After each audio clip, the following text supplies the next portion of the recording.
नमः शिवाय। हर हर महादेव। प्रिय मित्रों, आप सभी का स्वागत है आपके अपने चैनल शिव राम कथाएं में। चंद्र ग्रहण ने बदली होली की डेट। जाने कब लगेगा सूतक काल और एक कौन सी वो गुप्त चीज है जो आप सभी को होली की अग्नि में जरूर डालनी है।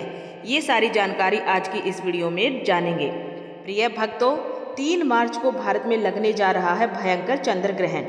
भक्तों, हिंदू कैलेंडर के अनुसार साल 2026 की ये होली कोई साधारण होली नहीं। हाँ, ये सिर्फ रंगों की होली नहीं, ये आकाश और धरती के मिलन की होली है। इस बार जब हम फागुन की पूर्णिमा पर होलिका दहन की पवित्र अग्नि प्रज्वलित करेंगे, उसी समय आकाश में भी एक अद्भुत और रहस्यमयी घटना घटित होने जा रही है। जी हाँ प्रिय भक्तों, इस वर्ष होली के दिन चंद्र ग्रहण का दुर्लभ संयोग बन रहा है, जो भारत में भी स्पष्ट रूप से दिखाई देगा। सोचिए जरा, एक ओर ढोल नगाड़ों की गूंज, गुलाल की उड़ती खुशबू और दूसरी ओर आसमान में लालिमा लालिमा लिए छाया से ढका चंद्रमा। ये संयोग न केवल धार्मिक दृष्टि से महत्वपूर्ण है, बल्कि ज्योतिषीय रूप से भी बेहद प्रभावशाली और चमत्कारी माना जा रहा है। दोस्तों, 3 मार्च होली के बाद लगने वाला ग्रहण कोई मामूली ग्रहण नहीं होता। ये बहुत ही खतरनाक ग्रहण साबित होता है और ज्योतिष और पंचांग की माने तो इसी ग्रहण के प्रभाव से 6 ऐसी राशियां हैं जो करोड़पति बनने वाली हैं। इनका भविष्य चमकने वाला है। इसीलिए अगर आपने अगले 2 पल इस चेतावनी को ध्यान से नहीं सुना तो 3 मार्च की सुबह आपके जीवन की सबसे बड़ी भूल साबित हो सकती है। क्या आप तैयार हैं उस खौफनाक मंजर का सामना करने के लिए जब दिन के ठीक 12 बजे अचानक मौत जैसा सन्नाटा छा जाएगा, पशु पक्षी रोने लगेंगे और हवाओं में एक ऐसी अजीब सी ठंडक खुल जाएगी? सावधान, क्योंकि 500 साल बाद ग्रहों का एक ऐसा भयंकर जाल बन रहा है जो या तो आपको रातों रात करोड़पति बना देगा या फिर आपकी एक छोटी सी गलती आपके पूरे परिवार को तबाही के कगार पे लाकर खड़ा कर देगी। और गर्भवती महिलाओं के ऊपर तो इसका प्रभाव इतना खतरनाक साबित होने वाला है जिसकी आप कल्पना तक नहीं कर सकते। इसीलिए इस दिन गर्भवती महिलाएं घर के अंदर ही रहें और भूल कर भी ना करें ये गलतियाँ, अन्यथा बाद में बहुत पछताना पड़ सकता है, क्योंकि ये कोई मामूली ग्रहण नहीं है। प्रिय मित्रों, ये होली खुशियों के साथ साथ सावधानी का भी संदेश लेके आ रही है।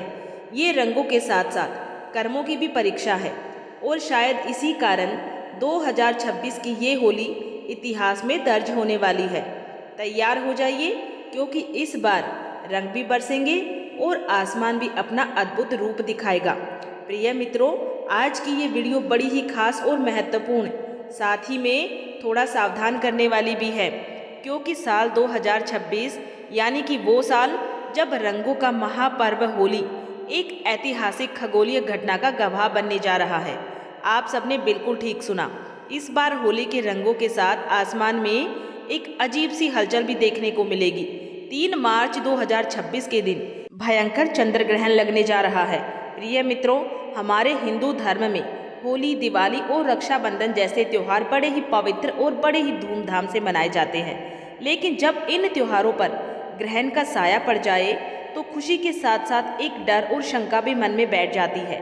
साल 2026 की होली पर कुछ ऐसा ही संयोग बनने जा रहा है। ज्योतिष शास्त्र के अनुसार होली और चंद्र ग्रहण का एक ही दिन होना एक बहुत ही बड़ा और दुर्लभ संयोग है। अभी महाशिवरात्रि के बाद 17 फरवरी 2026 के दिन हम सभी ने सूर्य ग्रहण को झेला था। इसके ठीक 15 दिन के बाद 3 मार्च होली के दिन अब चंद्र ग्रहण हम सभी को देखने को मिलेगा, जो कि भारत में भी साफ साफ रूप से नजर आएगा, जिसका असर न केवल हमारी कुंडली पर बल्कि हमारे भाग्य पर, यहाँ तक कि शेयर मार्केट पर भी इसका भारी असर हम सभी को देखने को मिलेगा।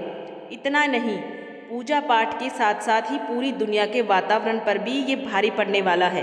और इसी के बीच 6 ऐसी भाग्यशाली राशियां हैं जिनका भविष्य इस चंद्र ग्रहण पर चमकने वाला है। यूं कहें कि उन्हें अपार धन, सुख, समृद्धि की वर्षा होने वाली है। साधारण भाषा में कहे तो 6 ऐसी राशियां हैं जो इस चंद्र ग्रहण पर करोड़पति बनने वाली हैं।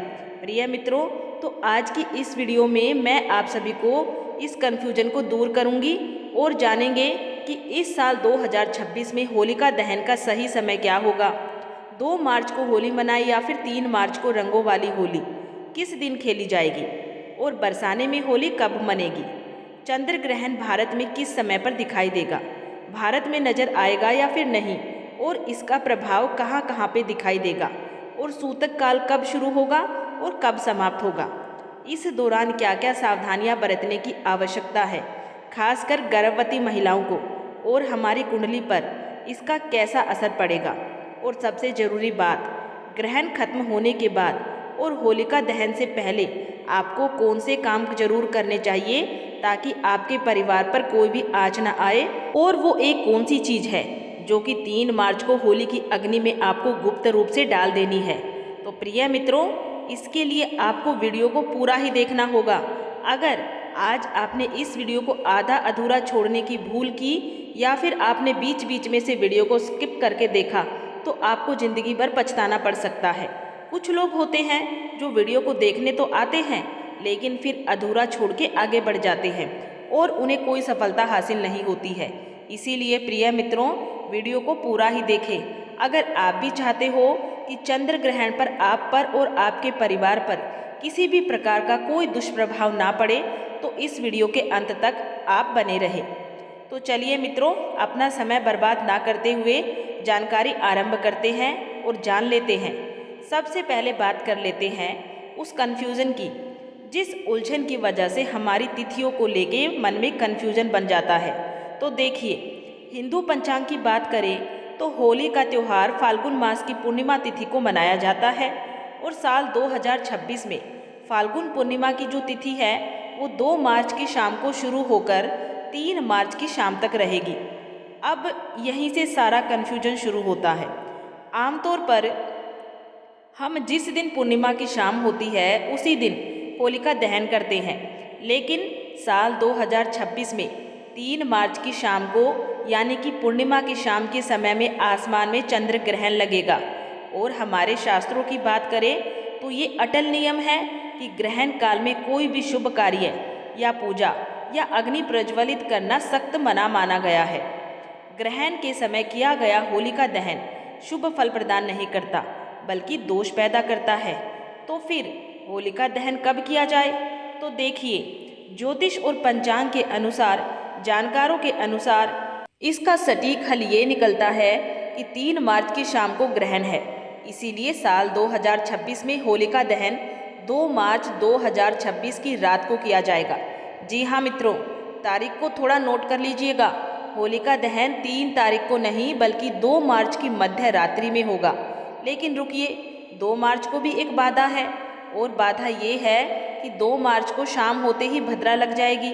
तो आप तो जानते ही हैं कि भद्रा काल के दौरान होलिका दहन या कोई भी शुभ कार्य करना विनाश काल विपरीत बुद्धि जैसा माना जाता है।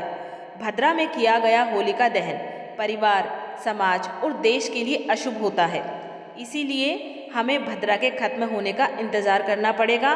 तो साल 2026 में होलिका दहन का सबसे शुद्ध और सबसे शुभ मुहूर्त जो है वो निकलकर सामने आ रहा है, वो है 2 मार्च को देर रात यानी कि 3 मार्च की शुरुआत होने वाली हो, जब रात में 12:50 से लेके 2 बजे तक होगा।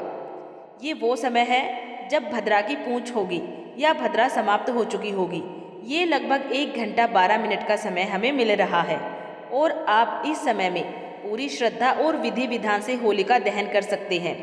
इस समय अग्नि प्रज्वलित करना आपके घर से नकारात्मकता को जला के राख कर देता है। और प्रिय मित्रों, इसी के साथ बात करते हैं कि इस बार रंगों वाली होली किस दिन खेली जाएगी, बरसाना में होली कब है, और इसी के साथ जान लेते हैं कि चंद्र ग्रहण का सूतक काल का सही समय क्या है और ग्रहण के दौरान गर्भवती महिलाओं को क्या सावधानी रखनी है। ये जानकारी बड़ी ही सूक्ष्म और महत्वपूर्ण है। प्रिय मित्रों, वीडियो में आगे बढ़ने से पहले मेरा आप सभी से हार्दिक निवेदन है कि अगर आपने अभी तक चैनल को सब्सक्राइब नहीं किया है और अगर वीडियो आपको थोड़ी सी भी पसंद आ रही है तो अभी की अभी चैनल को सब्सक्राइब कर ले और सब्सक्राइब करके पास वाले बेल आइकन को प्रेस जरूर ही कर दीजिएगा ताकि आने वाली नई वीडियो के नोटिफिकेशन आपको आसानी से प्राप्त होते रहें। हाँ प्रिय मित्रों, वीडियो को लाइक करना ना भूलें क्योंकि आपका एक लाइक हमारे लिए बहुत ही महत्वपूर्ण है। साथ ही साथ ओम सोमाय नमः भी जरूर ही लिखिएगा ताकि इस चंद्र ग्रहण का कोई गलत प्रभाव आप पे ना पड़ पाए। तो चलिए प्रिय मित्रों, अब हम बात कर लेते हैं उस खगोलीय घटना की जिससे हर कोई डरा हुआ है। चंद्र ग्रहण साल 2026 का वो पहला चंद्र ग्रहण है जो कि 3 मार्च 2026 मंगलवार के दिन लगने जा रहा है। और इसके ठीक 15 दिन के पहले ही 17 फरवरी को सूर्य ग्रहण भी लगा था। ये कोई मामूली ग्रहण नहीं होता है। जब 15 दिन के अंतराल में 2 बड़े ग्रहण पड़ते हैं तो उसका गहन प्रभाव हम सभी के जीवन पर और हमारे देश पे भी पड़ता है। ये एक पूर्ण चंद्र ग्रहण होगा। इसका मतलब चंद्रमा पूरी तरह से पृथ्वी की छाया में आ जाएगा और लाल रंग में दिखाई देगा, जिसे कि ब्लड मून भी कहा जाता है। अब सबसे बड़ा सवाल ये पैदा होता है कि क्या ये ग्रहण भारत में दिखाई देगा और इसका समय क्या होगा। ये सवाल हर सभी भक्तों के मन में है कि ये भारत में दिखाई देगा या नहीं। तो चलिए मैं आपकी कन्फ्यूजन को भी दूर किए देती हूँ। तो प्रिय मित्रों, जी हाँ, ये ग्रहण बिल्कुल भारत में दिखाई देगा। भारत के अधिकांश हिस्सों से इसे देखा जा सकेगा। इसके पीछे एक शर्त है। शर्त ये है कि ये एक ग्रस्तोदय चंद्र ग्रहण होगा। ग्रस्तोदय का मतलब होता है कि जब शाम को भारत में चंद्रमा उग रहा होगा उससे पहले से ही ग्रहण से ग्रस्त होगा। यानी कि हमें चंद्रमा साफ सुथरा नहीं बल्कि कटा हुआ या छाया से ढका हुआ उगता हुआ दिखाई देगा। और अब जान लेते हैं इसका सही समय। तो देखिए, भारतीय समय के अनुसार बात करें तो ये ग्रहण 3 मार्च को दोपहर के बाद से ही शुरू हो जाएगा। लेकिन चूंकि दिन में हमें चांद नहीं दिखता है, इसीलिए इसका महत्व शाम से ही शुरू होगा। भारत में चंद्र उदय का समय अलग अलग शहरों में अलग अलग समय पे होता है। यानी कि लगभग 6 बजे से लेके 6:37 के बीच होता है। जैसे ही शाम को लगभग 6:20 के आसपास पूर्व दिशा में चांद निकलेगा, ग्रहण शुरू हो चुका होगा। ये ग्रहण शाम को 6:47 पर समाप्त हो जाएगा। यानी कि इसका मोक्ष काल का समय शाम को 7 बजे से पहले ही हो जाएगा। भले ही ये ग्रहण भारत में शाम को केवल 20 से 25 मिनट के लिए ही दिखे, लेकिन शास्त्रों के अनुसार अगर ग्रहण आपके शहर में दिख रहा है तो इसका सूतक काल भी पूरी तरीके से मान्य होगा। अब आते हैं सूतक काल के सही समय और सही जानकारी पे। तो बड़े ही ध्यान से सुनिएगा। देखिए, जब भी चंद्र ग्रहण लगता है तो सूतक काल पूरे 9 घंटे पहले से ही प्रारंभ हो जाता है। और जब सूर्य ग्रहण लगता है तो सूतक काल 12 घंटे पहले से प्रारंभ होता है। तो चंद्र ग्रहण 9 घंटे पहले प्रारंभ होगा। तो ग्रहण का जो स्पर्श काल है वो भारतीय समय के अनुसार बात करें तो दिन में ही हो जाएगा। इसीलिए 3 मार्च को सुबह से ही सूतक के नियम लागू हो जाएंगे। सूतक काल का सही समय 3 मार्च को सुबह 9:28 से शुरू हो जाएगा और ये सूतक काल ग्रहण खत्म होने के साथ ही यानी कि शाम को 6:47 तक लगातार चलेगा। सूतक काल को अशुद्ध समय भी माना जाता है और इस दौरान वातावरण में नकारात्मक ऊर्जा बहुत ज़्यादा होती है। तो आपको इस दौरान क्या करना है और क्या नहीं करना है, ये आप कहीं नोट कर लीजिए या फिर इस वीडियो को सेव करके रख लीजिएगा। तो चलिए मित्रों, जान लेते हैं कि इस चंद्र ग्रहण के दौरान कौन से कार्य हैं जो भूल के भी नहीं करने हैं। तो देखिए, सबसे पहली बात, पूजा पाठ बिल्कुल ही वर्जित होती है। जब भी ग्रहण लगता है तो देखिए 3 मार्च को सुबह 9:30 से पहले आप सभी अपने घर में पूजा पाठ से निपट जाइए और इसके बाद में घर के मंदिर के जो कपाट हैं उन्हें बंद कर दीजिएगा या फिर पर्दा डाल दीजिएगा। भगवान की मूर्तियों का स्पर्श करना पूरी तरीके से वर्जित होगा। और दूसरा, खाने पीने की जो भी चीज़ें हैं सूतक काल लगने से पहले ही यानी कि सुबह 9 बजे के आसपास ही खाने की सभी चीज़ों में, जैसे कि दूध, दही, पानी का मटका हो गया या कोई खाने की ज़्यादा चीज़ें हो तो उनमें भी तुलसी दल डाल के रखिएगा या फिर कुशा डाल दीजिएगा। देखिए, वैज्ञानिक और धार्मिक दृष्टि से तुलसी में पारा यानी कि मर्क्यूरी होता है जो कि ग्रहण की हानिकारक किरणों को भोजन में प्रवेश करने से रोकता है। तीसरा, इस दौरान आप किसी भी नुकीली चीज़ें जैसे कि सुई, कैंची, चाकू का इस्तेमाल बिल्कुल भी ना करें। सिलाई कढ़ाई भी ना करें।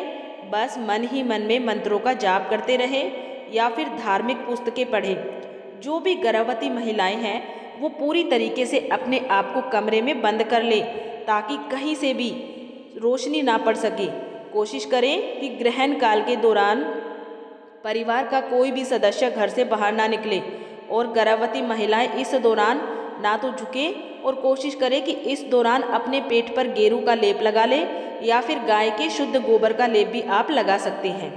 और अब सबसे बड़ा सवाल जो है कि हर किसी को जो परेशान करके रखता है कि रंगों वाली होली कब खेली जाएगी, यानी कि दुल्हनडी कब खेली जाएगी। तो देखिए, आमतौर पर हम होलिका दहन के अगली सुबह रंग खेलते हैं, तो इस हिसाब से तो हमने होलिका दहन 2 मार्च की रात को किया। इस हिसाब से 3 मार्च की सुबह हमें रंगों वाली होली खेलनी चाहिए। लेकिन यहाँ ज्योतिष आड़े आता है। 3 मार्च को सुबह से ही सूतक लग रहा है और शाम को ग्रहण है, तो ज्योतिष शास्त्र कहता है कि ग्रहण के दिन उत्सव नहीं मनाना चाहिए। ये दिन संयम, तप और जप का होता है, ना कि शोर शराबे और हुड़दंग का। इसीलिए देश के बड़े बड़े विद्वानों और काशी के पंचांग के अनुसार रंगों वाली होली 3 मार्च को नहीं बल्कि 4 मार्च 2026 बुधवार को खेली जाएगी। 4 मार्च को ग्रहण का कोई साया नहीं होगा, पूर्णिमा तिथि खत्म हो चुकी होगी और चैत्र मास की प्रतिपदा तिथि यानी कि हिंदू नव वर्ष की पहली सुबह की तरह होगी। वातावरण पूरी तरीके से शुद्ध और सकारात्मक हो चुका होगा। इसीलिए 4 मार्च को आप जी भर के रंगों वाली होली खेलें, गुलाल उड़ाएं और होली मिलन समारोह बड़े ही प्रेम और धूमधाम से मनाएं। इस दिन पूरी तरह से शुभ योग भी बन रहे हैं। और अब बात कर लेते हैं कि ये चंद्र ग्रहण भारत में कहाँ कहाँ पर दिखाई देगा और इसका ज्योतिष प्रभाव क्या है। तो देखिए, ये चंद्र ग्रहण मुख्य रूप से एशिया, ऑस्ट्रेलिया, अमेरिका और प्रशांत महासागर के क्षेत्रों में दिखाई देगा। प्रिय मित्रों, इस बार होली पर इतना बड़ा संयोग बना है। ऐसा संयोग हजारों सालों बाद में बनता है कि एक ही दिन चंद्र ग्रहण लगने जा रहा है और उसी दिन होली का दहन भी किया जाएगा। इस दिन से शुभ कोई और दिन नहीं होगा। इसीलिए मैं आपको बताना चाहूँगी कि इस दिन कुछ छोटे छोटे से कार्य आप कर लेते हैं तो आपको लाभ ही लाभ होगा। आप पे माता लक्ष्मी की कृपा ऐसी बरसेगी कि धन की कभी कमी नहीं रहेगी। तो प्रिय मित्रों, साथ ही में मैं आपको ये भी बताऊंगी कि ऐसी 6 राशियाँ हैं जिनका भाग्य इस चंद्र ग्रहण और होलिका दहन के बाद पूरी तरीके से बदल जाएगा और उनके जीवन में धन दौलत का बहुत बड़ा लाभ होने वाला है। इसीलिए आपसे विशेष निवेदन है कि इस वीडियो को अंत तक जरूर देख लेना ताकि आपको पूरा लाभ मिल सके। चंद्र ग्रहण रहेगा तो जो लोग मंत्र सिद्ध करना चाहते हैं उनके लिए ये सोने पे सुहागा रहेगा। ग्रहण काल के कारण होलिका दहन शाम के समय किया जाएगा और अगले दिन 4 मार्च 2026 दिन बुधवार को धूमधाम से होली खेली जाएगी। प्रिय मित्रों, अगर आपके जीवन में समस्याएं खत्म होने का नाम नहीं ले रही हैं तो होली की अग्नि में 3 चीज जरूर डालें। चाहे कितनी भी बड़ी समस्या हो, धन के मार्ग में कितनी ही बड़ी रुकावट हो, वो जड़ से नष्ट हो जाती है, क्योंकि होली की अग्नि में इतनी पवित्रता और इतनी शक्ति होती है कि ये बड़े से बड़े पापों को भी नष्ट करने की क्षमता रखती है। इसीलिए शास्त्रों में होलिका दहन को बहुत ही महत्वपूर्ण उत्सव के रूप में बनाया जाता है। लेकिन शास्त्रों में कुछ ऐसी वस्तुओं के बारे में भी बताया गया है जो भूल से भी होली की अग्नि में नहीं डालनी चाहिए। कई लोग जानकारी न होने के कारण होली की अग्नि में इन चीज़ों को डाल देते हैं। ऐसा करना बहुत ही अशुभ माना गया है। प्राचीन काल से ही होली के त्योहार को बुराई पर अच्छाई की जीत के प्रतीक के रूप में मनाया जाता है। होली का पर्व खुशियों और रंगों से जुड़ा होता है। प्रिय मित्रों, होली का दहन की रात को देवी शक्तियों का उदय होता है और असुरी शक्तियों का विनाश होता है। होली की रात इन दिव्य शक्तियों की पूजा आराधना करने से घर की दरिद्रता का नाश होता है और जीवन की सभी समस्याएं नष्ट हो जाती है। शास्त्रों में इस दिन को दुख तकलीफों से छुटकारा पाने के लिए सर्वोत्तम ही दिन माना गया है। नक्षत्र विद्या में होली की रात को सिद्ध की रात कहा गया है। इस दिन वातावरण में नकारात्मक और सकारात्मक दोनों प्रकार की ऊर्जा बहुत ही सक्रिय रहती है। इसीलिए प्राचीन काल से ही ऋषि मुनि तथा तांत्रिक आदि अपनी अपनी विद्या और पूजा पद्धति के अनुसार सिद्धियों को प्राप्त करते आए हैं। प्रिय मित्रों, होली की रात जो साधना की जाती है वो बहुत ही प्रभावशाली और फलदायी मानी जाती है। इस दिन उपाय करने से वो निश्चित ही सफल होते हैं, इसमें कोई शंका नहीं है। इसीलिए आज मैं आपको शास्त्रों में बताए गए उन महत्वपूर्ण उपायों के बारे में भी बताने जा रही हूँ जो आपको आपके जीवन से परेशानियों को खत्म करने में काम आएंगे। ये उपाय आपके घर की दरिद्रता को दूर करेंगे और परिवार में सुख शांति स्थापित करेंगे। इसीलिए आप इस दिन बिना चूके ये अचूक उपाय ज़रूर करें। शास्त्रों में कुछ गुप्त उपायों के बारे में भी बताया गया है, जिन्हें हमेशा ही गुप्त तरीके से करना चाहिए। ये उपाय कभी भी दूसरों के सामने नहीं करने चाहिए, अन्यथा इनका फल व्यर्थ ही हो जाता है। तो चलिए सबसे पहले जानते हैं हमें होली की अग्नि में कौन सी चीज़ है जो भस्म करनी चाहिए अर्थात डाल देनी चाहिए, और कौन सी चीज़ डालना वर्जित बताया गया है। प्रिय मित्रों, वीडियो में आगे बढ़ने से पहले एक बार सच्चे दिल से कमेंट बॉक्स में जय माँ लक्ष्मी अवश्य लिखें और वीडियो को एक लाइक कर दें। सबसे पहली बात प्रिय मित्रों, कई लोग होली की अग्नि में गन्ना डालते हैं। ऐसा करना शुभ फलदायक होता है, लेकिन ध्यान रहे गन्ने के टुकड़े करके नहीं डालने चाहिए अथवा खराब गन्ना भी होली की अग्नि को अर्पित नहीं करना चाहिए। इससे होलिका माँ अत्यंत क्रोधित हो जाती है। खराब गन्ना कभी भी पूजा पाठ में भी इस्तेमाल नहीं किया जाता है। होली की अग्नि में जब आप गन्ना डालते हैं तो उसके ऊपर गन्ने के पत्ते जरूर होने चाहिए। अधूरा गन्ना होलिका में डालने से पूजा संपन्न नहीं होती है। होलिका की अग्नि में गन्ना डालते समय उसकी संख्या 25 या फिर 7 इस क्रम में होनी चाहिए। दोस्तों, दूसरी बात, होली की अग्नि में नारियल चढ़ाना शुभ होता है, लेकिन नारियल चढ़ाने से पहले ये बात जान ले कि नारियल पानी वाला नहीं होना चाहिए। होली की अग्नि में हमेशा ही सूखा हुआ नारियल ही डालना चाहिए। आपको सूखे नारियल का ही इस्तेमाल करना है। नारियल डालने से पहले उसे अपने संपूर्ण परिवार का हाथ जरूर स्पर्श करवा ले और फिर उसे होली की अग्नि को समर्पित करें। इससे घर परिवार से कलेश और लड़ाई झगड़ा समाप्त होते हैं, घर की नकारात्मकता दूर होती है, परिवार में सुख शांति बढ़ती है और दरिद्रता दूर होती है। सूखा हुआ नारियल अग्नि में डालने से होलिका माता आपकी सभी परेशानियों को ले जाती है और आपको आशीर्वाद प्रदान करती है। अग्नि में नारियल डालने से अग्नि देवता भी प्रसन्न हो जाते हैं। मित्रों, होली माता को घर में बने मिष्ठानों का भोग अवश्य ही लगाना चाहिए। आप अपने घर में जो भी भोजन बनाते हैं वो होली माता को जरूर अर्पित करें। होली को गुजिया अथवा मीठी रोटी जरूर चढ़ानी चाहिए। जो व्यक्ति ऐसा करता है उसे बहुत ही जल्दी प्रत्येक मनोकामना उसकी संपूर्ण होती है।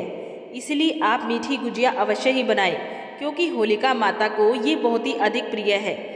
इसीलिए होलिका दहन के दिन आप उसमें जरूर गुजिया का भोग लगाएं, जिससे कि आपकी सभी मनोकामनाएं पूर्ण होती है। इससे होली माता अत्यंत ही प्रसन्न होती है। ध्यान रहे, होली को गुजिया अथवा मीठी रोटी चढ़ाते समय वो 2 की संख्या में होनी चाहिए, 3 की संख्या में कभी नहीं चढ़ानी चाहिए। होलिका माता को आप बर्फी का भोग भी जरूर लगाएं, जो होली माता को सबसे अधिक प्रिय होता है। होली की अग्नि में गेहूं की बालियां, कोई भी नई फसल चढ़ानी चाहिए। इससे आपके घर में कभी अन्न धन की कमी नहीं होती है। होली माता को चावल और कच्चा पापड़ जरूर चढ़ाना चाहिए। अगर आपके घर में धन की समस्या है तो आप एक उपाय जरूर करें। होलिका दहन के दिन होली जलाने से पहले थोड़ा सा सिंदूर होली में डालकर श्री नमः इस मंत्र का उच्चारण करें। ये मंत्र महालक्ष्मी मंत्र है। इससे आपके जीवन से धन की कमी दूर होती है। होली की अग्नि में कभी भी कपड़े नहीं जलाने चाहिए, इसे बहुत ही अशुभ माना जाता है। होली की अग्नि में कभी भी गंदी चीज़ें, कचरा, प्लास्टिक की चीज़ें नहीं डालनी चाहिए। इससे होली की अग्नि से दुर्गंध आती है और वातावरण अपवित्र बन जाता है। प्रिय मित्रों, होली की अग्नि में गाय के गोबर से बने कंडे, उपले और सूखी हुई लकड़ी का ही प्रयोग करना चाहिए। इसके साथ ही अरंडी के पत्ते भी डालने चाहिए। इससे घर के आसपास की सभी नकारात्मक शक्ति नष्ट होती है। होली की अग्नि जलाने से पहले होली को जल अर्पित करके उसकी परिक्रमा जरूर करनी चाहिए और अपने मन की इच्छा प्रकट करनी चाहिए। आपके द्वारा जो भी भूल हुई है अथवा जो भी पाप हुए हैं उनके लिए क्षमा मांगनी चाहिए। आपके अंदर के सभी पाप उसी दिन नष्ट हो जाते हैं और आपको पुण्य की प्राप्ति होती है। और प्रिय मित्रों, होली की अग्नि में कभी भी हानिकारक केमिकल नहीं डालने चाहिए। होली में आप तेल का प्रयोग कर सकते हैं, लेकिन पेट्रोल और मिट्टी के तेल का प्रयोग नहीं करना चाहिए। शास्त्रों के अनुसार होलिका दहन के दिन कुछ कार्य कभी नहीं करने चाहिए, जैसे कि महिलाओं को अपने बाल खुले रखकर होली के समक्ष नहीं जाना चाहिए। महिलाओं को अपने बाल बांधकर ही होलिका माता का पूजन करना चाहिए। माना जाता है कि इस दिन नकारात्मक शक्तियाँ चरम पर होती है। बाल खुले रखने से ये नकारात्मक शक्तियाँ आपकी ओर आकर्षित हो सकती हैं। अगर कोई स्त्री मासिक धर्म का पालन कर रही हो तो उसे होली की अग्नि नहीं जलानी चाहिए और पूजा भी नहीं करनी चाहिए। शास्त्रों में इसे वर्जित बताया गया है। साथ ही साथ गर्भवती महिलाओं को होलिका की अग्नि के समीप बिल्कुल भी नहीं जाना चाहिए। इससे होने वाले बच्चे पे नकारात्मक प्रभाव पड़ता है। एक बच्चे की माता को भी होलिका की अग्नि जलानी नहीं चाहिए। प्रिय मित्रों, होली की राख का उपयोग कई चमत्कारी उपाय करने के लिए किया जाता है। ये राख घर से नकारात्मकता दूर करने में बहुत ही कारगर सिद्ध होती है। आप होली की राख को अपने घर पर जरूर लेके आए और फिर इसे अपने घर के सभी कोनों में डाल दें, अथवा होली की राख पानी में मिलाकर या पानी में घोलकर घर में पोंछा लगा दें। इसे घर से संपूर्ण नकारात्मकता नष्ट होती है। साथ ही साथ होली की राख को अपने मस्तक पर लगाना भी बहुत शुभ होता है। इसे छोटे बच्चों के मस्तक पर लगाने से बुरी नज़र का प्रभाव खत्म होता है। अगर घर में धन की समस्या है, धन नहीं टिकता है, तो होली की राख को एक सफ़ेद कपड़े में बांधकर अपने घर की तिजोरी में रखते हैं, अथवा आप जिस स्थान पर धन रखते हैं इससे धन से जुड़ी समस्याएं खत्म होती हैं। होली की राख को काले कपड़े में बांधकर घर के बाहर मुख्य द्वार पर लटका देना चाहिए। इससे घर पर बुरी नज़र का प्रभाव खत्म होता है और परिवार में सुख शांति की अनुभूति होती है। होली के दिन कभी किसी को सफ़ेद चीज़ उधार में नहीं देनी चाहिए और दूसरों से सफ़ेद चीज़ भी नहीं लेनी चाहिए। इससे आपके जीवन में दुर्भाग्य आ सकता है। प्रिय मित्रों, इसी दिन कई लोग टोटके, काला जादू आदि प्रकार के अनिष्ट कार्य करते हैं। अगर इस दिन कोई आपको सफ़ेद वस्तु देता है तो आपको भूलकर भी नहीं लेनी चाहिए, क्योंकि ऐसा माना जाता है जो व्यक्ति सफ़ेद वस्तुओं को ले लेता है उसका घर परिवार नष्ट हो जाता है, बर्बाद हो जाता है। इसीलिए भूलकर भी इस दिन ऐसी कोई भी वस्तु किसी से भी ना ले, जैसे कि नमक, सफ़ेद कपड़ा, चावल तो भूलकर भी नहीं लेने चाहिए। होली की रात को चौराहे पर अथवा दुर्गम स्थान पर नहीं जाना चाहिए। इस दिन ऐसे स्थान पर कई तांत्रिक क्रियाएं की जाती है और अशुद्ध चीज मार्ग में डाल दी जाती है। अगर गलती से आपका पैर इन चीज़ों पे पड़ता है तो इसका अशुभ प्रभाव, अशुभ परिणाम आपके जीवन पे पड़ता है। और ध्यान रहे, मांस मदिरे का सेवन करके होली की अग्नि के पास नहीं जाना चाहिए। होली की अग्नि अत्यंत ही पवित्र होती है। जो भी इस दिन मांस मदिरा का सेवन करके होली की अग्नि के पास जाता है उसे महापाप लगता है।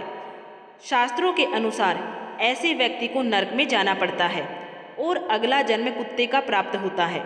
होली के दिन कभी किसी स्त्री को अपमानित नहीं करना चाहिए, खास करके अपनी बहन को कभी भी अपशब्द नहीं कहने चाहिए। इससे होलिका माता अत्यंत ही क्रोधित हो जाती है।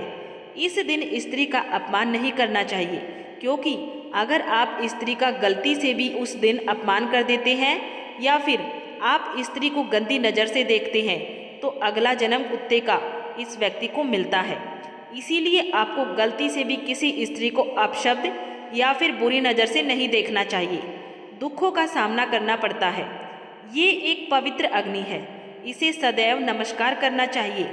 होलिका दहन के बाद दूसरे दिन आप सभी के साथ होली अवश्य ही खेलें। इस दिन रंग लगाने से आपके जीवन से नकारात्मकता नष्ट होती है, आपके जीवन में सकारात्मकता आती है और सभी बुराइयां नष्ट होती है। अब प्रिय मित्रों, आपको होली पर किए जाने वाले महा उपाय के बारे में बताने जा रहे हैं। प्रिय मित्रों, आगे बढ़ने से पहले मेरा आप सभी से निवेदन है कि अगर आपको ये वीडियो थोड़ी सी भी पसंद आ रही है तो इस वीडियो को एक छोटा सा लाइक ज़रूर कर दें और अभी तक आपने अगर चैनल को सब्सक्राइब नहीं किया है तो अभी की अभी चैनल को सब्सक्राइब जरूर कर लें। वीडियो के अंत में मैं आपको उन 6 भाग्यशाली राशियों के बारे में भी बताऊंगी जिनका भाग्य इस चंद्र ग्रहण पर चमकने वाला है। होली की रात सरसों के तेल का चौमुखी दीपक अपने घर के मुख्य द्वार पे जरूर जलाएं, उसकी पूजा करें। इसके बाद भगवान से सुख समृद्धि की प्रार्थना करें।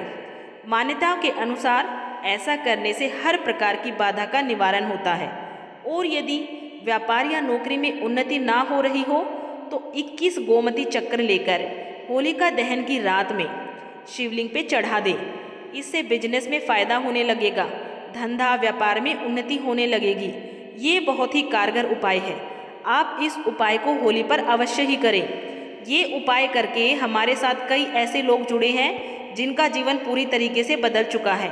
आप भी अपना जीवन अगर बदलना चाहते हैं तो ये महा उपाय जरूर करें। प्रिय मित्रों, लाल मिर्च अनेक प्रकार की समस्याओं से मुक्ति दिलाने में काम आती है। अगर आप किसी इंटरव्यू पे या फिर किसी शुभ कार्य के लिए अगर घर से बाहर जा रहे हैं तो घर की दहलीज पर 5 लाल मिर्च रखने और घर से निकलते समय एक तरह से आप उनके ऊपर से निकल जाइए, यानी कि उनके ऊपर से आपको लांघ कर निकलना चाहिए, आगे बढ़ना चाहिए। हर कार्य में आपको सफलता मिलेगी। मित्रों, अगर आपके कार्यों में लगातार बाधाएं आ रही हैं तो ये उपाय जरूर कीजिएगा। शनिवार की रात को सोने से पहले किसी गिलास या फिर कटोरी में पानी ले लें। उस पानी में सूखी लाल मिर्च के बीज डाल दें और उस गिलास या कटोरी को सोते समय अपने सिरहाने रखते हैं। सुबह उठने के बाद उस बर्तन को उठा के अपने ऊपर से 7 बार उल्टा उतारें, यानी कि बाएं हाथ से लेकर जिस ओर घड़ी की सुई घूमती है उसकी उल्टी दिशा में घुमा लें। फिर उस पानी को घर से दूर जाके फेंक दें। फिर बिना पीछे मुड़े घर चले आएं। इससे आपके ऊपर छाई नकारात्मकता दूर हो जाएगी, मन आपका शांत होने लगेगा, दृष्टिकोण सकारात्मक बनेगा और कार्यों में सफलता मिलने लगेगी और वहीं बाधाएं आना बंद हो जाएंगे। प्रिय मित्रों, जिंदगी में सबसे बड़ी समस्या ज़्यादातर जो होती है वो दरअसल धन की होती है। अगर आपको पैसों की किल्लत सता रही है, धन घर में नहीं टिकता, तो ऐसे में ये उपाय जरूर काम आएगा। तो 5 लाल मिर्च को किसी साफ कपड़े में बांध ले और माता लक्ष्मी का नाम जपते हुए उसे अपने धन रखने के स्थान पे रखते हैं। आपकी तिजोरी कभी खाली नहीं रहेगी, कहीं ना कहीं से ही धन का आगमन होता रहेगा। प्रिय मित्रों, आगे बढ़ने से पहले आपसे विनती करते हैं कि हमारे चैनल को सब्सक्राइब करके बेल आइकन जरूर दबाएं। प्रिय मित्रों, अगर आपको लगता है कि आपके विरोधी या शत्रु आपके पीछे पड़े हैं, बल्कि उनके किए कराए के कारण आपको तकलीफ उठानी पड़ रही है, आप तरक्की नहीं कर पा रहे हैं, तो ऐसे में किसी शनिवार की शाम को 5 लाल मिर्च में थोड़ी पीली सरसों के दाने और थोड़ा नमक लें और अब आप अपने दुश्मन का नाम लेते हुए या फिर जिस किसी के ऊपर आपको शक है कि उसने कुछ आपके ऊपर टोना टोटका किया है, तो ऐसे में उसका नाम लेते हुए अपने सिर से पीड़ित की सर से 7 बार घुमा ले और फिर घर से बाहर ले जाकर कहीं दूर फेंक के आ जाए और पीछे मुड़ के ना देखे, नहीं तो उसका सारा असर खत्म हो जाएगा। ऐसा करने से आपकी सारी परेशानियां दूर हो जाएंगी। इन उपायों के करने से व्यक्ति के जीवन में सुख और समृद्धि की बहुत ही अधिक वृद्धि होती है।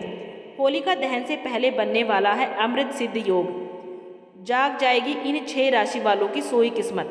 3 मार्च 2026 को लगने वाला ये पूर्ण चंद्र ग्रहण सिंह राशि और पूर्व फाल्गुनी नक्षत्र में लगने वाला है।